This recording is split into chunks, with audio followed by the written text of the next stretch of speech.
저는 오늘 국민의힘을 탈당합니다.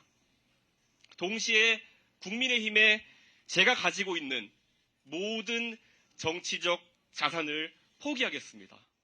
국민의힘 이준석 전 대표가 탈당을 선언하고 가칭 개혁신당 창당을 공식화했습니다.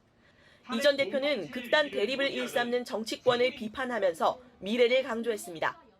상대 정치 세력을 악의 상징, 빌런으로 만들어 콜로세움에 세우는 검투사 정치는 월륜, 즉 보름달과 같아지게 되어 있고 미래를 이야기하는 생산적인 정치는 월신, 초승달과 같이 차오릅니다. 이어 검찰과 경찰이 주도하는 정치적 결사체 때문에 중요한 시대적 과제들을 제쳐놓고 있다면서 윤석열 대통령과 한동훈 비대위원장을 동시에 겨냥했습니다. 대통령 선거가 끝난 지 2년이 다 되어가는데도 왜 적장을 쓰러뜨리기 위한 극한 대립, 칼잡이의 아집이 우리 모두의 언어가 되어야 합니까? 그러면서 총선 전 국민의힘과 재결합할 가능성에 대해선 그런 시나리오는 부정한다고 일축했습니다. 오늘 기자회견엔 현역 의원은 한 명도 참석하지 않았습니다. 또 측근인 천하용인 가운데 김용태 전 최고위원은 합류하지 않겠다는 의사를 밝힌 상태여서 신당의 동력이 떨어진 것 아니냐는 분석이 나옵니다. 다만 이 전 대표는 신당 창당 세력과는 진영을 가리지 않고 폭넓게 교류하고 있다고 밝혔습니다. 제가 함께 할 수 있는 스펙트럼은 노회찬의 정의당까지입니다. 다양한 스펙트럼과 함께 하겠다. 그중에 새로운 선택이나 아니면 한국의 희망과 같은 저는 양양자 의원과 금태섭 의원과는 매우 긴밀하게 소통하고 있다. 고향인 서울 노원구 상계동을 기자회견 장소로 택한 이 전 대표는 내년 총선에 출마할 것이라고도 밝혔습니다. JTBC 류정화입니다. 네, 궁금한 점들이 많은데 바로 이준석 전 대표를 연결해 직접 물어보겠습니다. 네, 대표님 나와 계시죠? 네, 안녕하세요.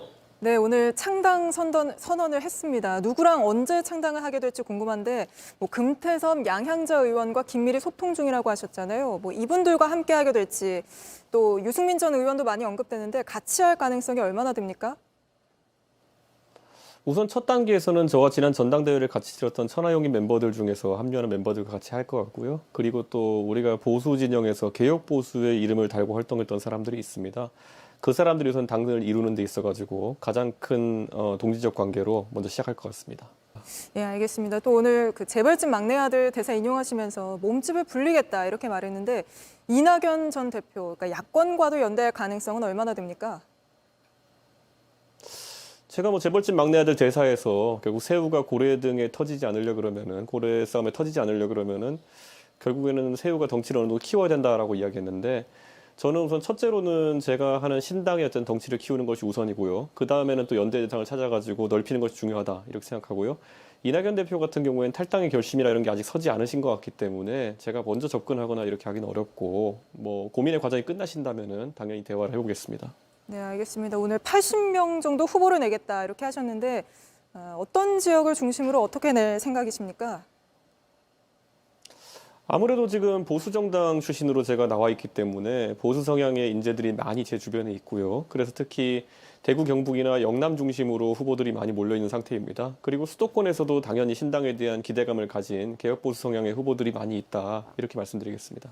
그럼 수도권은 몇 명 정도 생각하세요? 지금 저희 그 후보자들로 이제 등록할 수 있는 분들은 지금 단계에서는 한 30명 정도가 있지 않을까라는 생각을 하고요. 타 세력과 연대나 아니면은 또 저희 행보에 동참하신 분이 늘어나면은 그 수는 기하급수적으로 늘 수 있다. 저는 이렇게 판단하고 있습니다. 네, 알겠습니다. 그러니까 사실 국민의힘 지지자들 사이에선 이 전 대표가 보수층 분열시켰다 이런 주장이 나올 수밖에 없게 됐는데 여기에 대해서는 뭐라고 얘기하시겠습니까? 저는 책임 있는 사람이 이야기를 하는 것이 아닌 이상 여러 가지 반응이 나올 수 있다 이런 생각을 합니다. 실제로 당의 대변인을 하고 있다는 사람은 이준석이 나가면 지지율이 오를 것이다 이런 말을 한 것이 최종 기록이거든요. 그렇기 때문에 제가 그런 발언에 영향을 받진 않지만은 당의 입장이 정리가 됐으면 좋겠습니다. 이준석이 사라지니까 좋다는 건지 아니면은 사라지니까 안 좋아졌다는 것인지 입장이 정리되면은 제가 반응할 가치가 있을 것 같습니다. 오늘 총선 전에 국민의힘과 재결합할 일은 없다 이렇게 못 박았는데 총선이 다가오면서 보수층 요구가 강해질 수도 있잖아요. 그렇게 되면 어떻게 하실 생각이십니까? 제가 파악하고 있는 바로는 강경보수층에서는 이준석이 제발 나가라라는 얘기를 지속적으로 해왔고 당 지도부나 아니면 책임 있는 사람들은 그에 대해서 한마디도 못하고 지금까지 온 것이기 때문에 결국 염치가 있다면은 그런 얘기를 하지 힘들지 않을까. 지금 꼭 보수층이 아니더라도 바라보던 많은 국민들은 얼마나 1년 반 동안 이준석을 집요하게 지금의 지도부로 하는 사람들이 괴롭혀 왔는지를 봤습니다. 그렇기 때문에 진짜 염치가 없으면 그런 말 할 수 있을 텐데 염치가 있다면 그런 말 못 할 겁니다. 네, 그러면 뭐 사실 한동훈 비대위원장이 이끄는 국민의힘과는 끝까지 경쟁 상대로 남게 되는 건데 한동훈 위원장을 경쟁 상대로서는 어떻게 평가하십니까?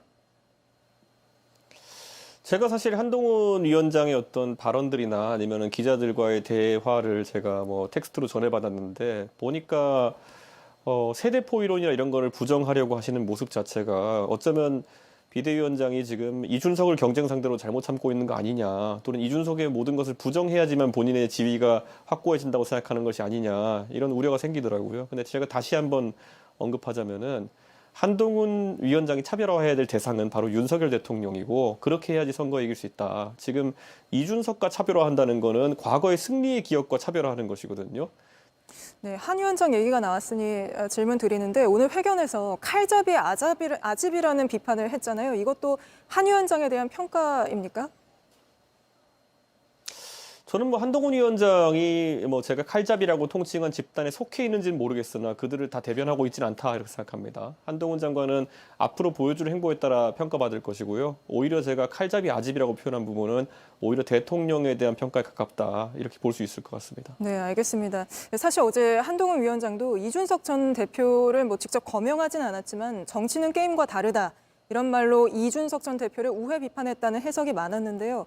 이 발언에 대해서는 어떤 입장이십니까? 저는 선거를 이긴 당대표이고 제가 뭐 게임하듯이 정치를 한다 이런 표현 같은 경우는 그냥 내용 없이 저를 싸잡아 비판할 때 사용하는 용어인데 저는 뭐 한동훈 위원장이 그런 용어를 계승하겠다고 한다면은 어떤 방송 평소에 보시고 다니는지 알겠습니다. 그리고 그것은 굉장히 큰 위협이 될 겁니다, 당에. 회견에서 이준석 전 대표가 직접 극한 대립이 왜 모두의 언어가 돼야 하느냐 이런 얘기도 했는데 지난 대선 때는 이 전 대표 역시 성별 대립 부추긴다는 비판을 받기도 했잖아요. 이번에는 다른 모습을 보여주겠다 이렇게 해석해도 될까요? 실제로 성별 대결을 만든 것은 제가 아닙니다. 젠더 갈등이라는 건 2018년부터 여러 가지 조사에서 이미 실존했던 것으로 나와 있고 젊은 세대들 같은 경우에는 그것에 대해서 오히려 접근해서 아젠다를 만들어낸 것이 이준석이라 생각하지 오히려 그걸 부추겼다고 보진 않을 겁니다. 놀랍게도 한번 되짚어보시면 이준석이 할당제 외에는 젠더 문제에 대해서 직접적인 발언을 한 것이 안 나올 겁니다. 마지막으로 질문 하나만 더 드리겠습니다. 당장 내일 김건희 여사 특검법 처리 때문에 거대 두 정당이 충돌할 걸로 보이는데 아직 당이 출범한 건 아니지만 이 문제에 대한 신당의 입장은 뭡니까? 저는 반복적으로 이야기하는 것이 만약에 지금 여권에서 이 사안을 대하는 태도가 과거에 본인들이 가졌던 태도와 다르게 될 시에 상당한 비판을 받게 될 거다. 그리고 1년 넘게 사실 야당의 지도부에 대해서 윤석열 정부는 사정정국을 이끌어왔습니다. 사정정국을 이끌어 나와서 여기까지 올 쯤이면요. 본인들도 그런 되치기를 당할 수 있다는 생각을 해야 되는 것입니다. 결국 저는 이 사정정국을 만들어낸 사람들이 어떤 책임 있는 태도 변화를 이끌어내느냐가 굉장히 중요할 것이다 이렇게 봅니다. 네, 알겠습니다. 오늘 말씀 여기까지 듣겠습니다. 이준석 전 대표였습니다. 오늘 나와주셔서 고맙습니다. 예, 감사합니다.